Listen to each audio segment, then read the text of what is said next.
आज की कहानी का शीर्षक है मेरा मायका। माँ से जुड़ा है मायका। माँ के ना होने का सूनापन, पिता का अकेलापन और उनका बेटी का इंतजार कैसे नहीं देख पाई मैं।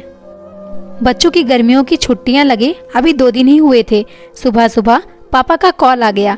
बोले बेटा कब आओगी। मैंने अनमने मन से बोल दिया पापा कुछ पक्का नहीं है, ऋषि टूर पर गए हैं, उनके आने के बाद देखती हूँ। पापा की आवाज़ रुआसी हो गई। बोले बेटा तुम्हारी माँ नहीं है तो क्या हुआ, तुम्हारा मायका तो है और मैं तो हूँ। ऋषि से बात करो और जल्दी से आ जाओ। मैं जी पापा आगे कुछ बोल ही नहीं पाई।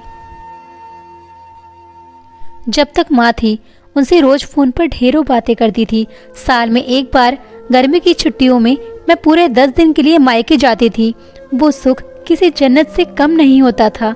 बच्चों से ज्यादा मुझे गर्मी की छुट्टियों का इंतजार रहता था। पर जब से माँ गई मेरा मायके जाने का मन ही नहीं करता। ऐसा लगता जैसे मेरा मायका ही खत्म हो गया। एक सूनापन, एक खालीपन सा मेरी जिंदगी में भर गया था। पापा एकदम शांत स्वभाव के थे और कम बोलते थे, पर सबकी जरूरत का पूरा ध्यान रखते थे। ऐसा नहीं कि मैं पापा को प्यार नहीं करती थी, पर बचपन से मैं माँ के ज्यादा करीब थी, या यूं कहूँ कि वे मेरे दिल के सबसे करीब थी। अपने सारे सुख दुख एक सहेली की भांति मैं उनसे साझा करती थी। आज सुबह सुबह पापा का कॉल आया तो उन्हें मना नहीं कर पाई।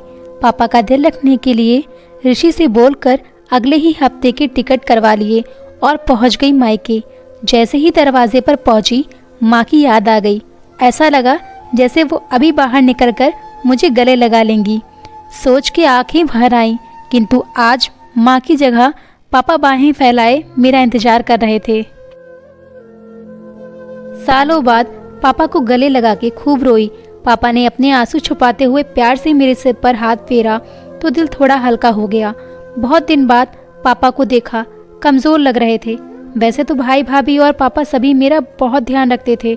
बच्चे तो अपने खेल और मस्ती में व्यस्त हो गए थे, पर ना जाने क्यों मेरी नजरें हर पल जैसे माँ को ही ढूंढती थीं। आज भी पापा पहले की तरह रोज खाने के बाद मेरी पसंदीदा मटका कुल्फी लाना नहीं भूलते थे। भाई भी बच्चों को कभी पार्क, कभी चिड़ियाघर तो कभी बाजार घुमाने ले जाता था। भाभी भी रोज मुझसे पूछकर मेरी पसंद का खाना बनाती। सब कुछ पहले की तरह ही था, बस माँ नहीं थी। इस बार मायके में मेरा दिल नहीं लग रहा था। माँ की कमी मुझे बहुत खल रही थी। ऋषि को कॉल करके मैंने 2 दिन बाद का टिकट करवा लिया। सबने मुझे रोकने की बहुत कोशिश की, पर मैं नहीं मानी। देखते ही देखते मेरे जाने का समय आ गया। आज शाम की ट्रेन से मेरी घर की वापसी थी। मैंने सामान पैक करके रख लिया था, बस पापा का इंतजार कर रही थी। पापा ना जाने सुबह से बिना बताए कहाँ चले गए थे। उनका मोबाइल भी नहीं लग रहा था। मन घबरा रहा था, बिना बताए आखिर गए कहाँ। इधर मेरी ट्रेन का समय भी होता जा रहा था। समझ नहीं आ रहा था क्या करूं। तभी पापा का कॉल आया। बोले गुड़िया तुम लोग स्टेशन पहुंच जाओ, मैं सीधे वहीं पहुंच रहा हूं। हम लोग स्टेशन पहुंच गए। ट्रेन सही समय पर थी। पापा स्टेशन पर हमारा इंतजार कर रहे थे। उनके हाथ में एक बॉक्स था। उन्होंने मुझे देते हुए गले लगाया और बोले इसे ही लेने गया था, इसीलिए देर हो गई, संभाल के रखो। मैंने आश्चर्यचकित होते हुए पूछा इसमें क्या है। पापा की आंखें भर आईं। अपने आंसू पोंछते हुए बोले तुम्हारी माँ का प्यार। कुछ समझती तभी ट्रेन आ गई। हमें ट्रेन में बैठ के पापा और भाई ने विदा कर दिया। मेरी नजरों से ओझल होने तक पापा वहीं खड़े हाथ हिलाते रहे। मैं भी एकटक ना जाने कब तक बाहर खिड़की से उन लोगों को निहारती रही।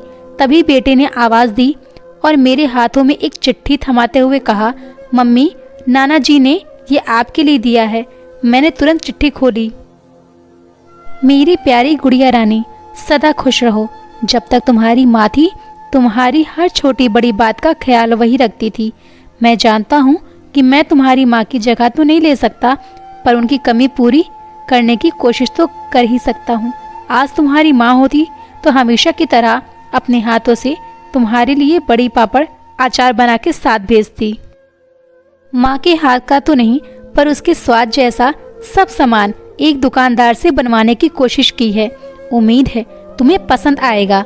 और हाँ बेटा, माँ नहीं है तो क्या हुआ, तुम्हारा मायका और हम तो हैं।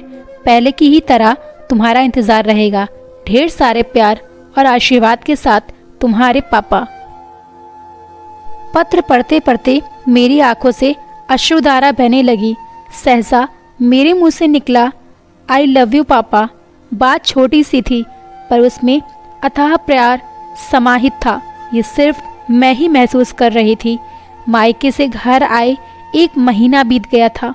अब पापा से रोज एक बार कॉल करके मम्मी की तरह घंटों बातें करती थी। दोस्तों, उम्मीद है आपको ये कहानी पढ़ के आंखों में आंसू तो ज़रूर आए होंगे। अगर आपको ये कहानी पसंद आई है तो कमेंट बॉक्स में अपने कुछ प्यार भरे शब्द ज़रूर लिखिएगा, शेयर ज़रूर करिएगा, सब्सक्राइब करके बेल आइकन ज़रूर प्रेस कर लीजिएगा ताकि ऐसी ही और अच्छी कहानियाँ आपको तुरंत मिल सकें। धन्यवाद। Thanks for listening my heart touching story. Thank you.